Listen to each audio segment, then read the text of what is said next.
हराव बार फैबाय बार फैनानै जि अखाजों बारजों फैबायना फार्स्टनि बारावनो न'आ गुरुं गोलैदों ओमफ्राय आंबो उन्दुयोना नुवाखिसै ओमफ्राय बाराथ' जि फैखादों ओमफ्राय नुवाखिसै आं फिसाया आंखौ खाथिं थांनानै खिन्थाहैबाय आयै आयै गाबज्रिबाय मा जाखो न'आ वाला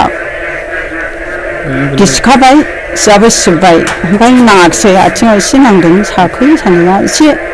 आन्दाज मोनाखिसै ना निसा सोबनानै उन्दुनाय ओमफ्राय गैया बो उन्दुनोसै होनबाय ओमफ्राय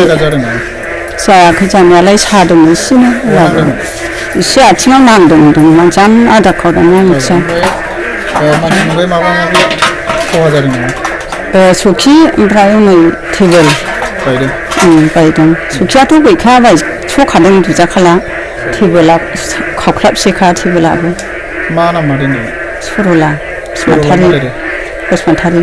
ओमफ्राय गामिया कुसुमबिल 2 नम्बर कुसुमबिल दा माइफोरावबो जि गाबबाय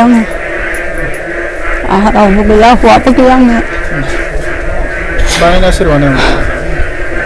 मेम्बारफोर बानायदों आंहा नायग्रा गैया रावबो मा नाम बानायनामालाय दिखनमोन हा दिखन मा लिरो दिखनालाय जानो मा लिरो गामिया बहानि बैयावनि बांथियावनि चेयारमेना मा नाम चेयारमेननि नामखौबो आं मिथिया दहाय फुङाव फैदों चेयारमेना नायलांदों ओमफ्राय नै संगे बानायनांगौ गोदान होनदों ओमफ्राय दा बानायफैगोन बेखौ बोखारनानै दोन होनलांदों सोर खिथाहरा आं मिथिया बेसे गोबाव जाखोमोन बेनाव बानायनाया डिसेम्बरनि सिगां हादों डिसेम्बराव आं थादों आरो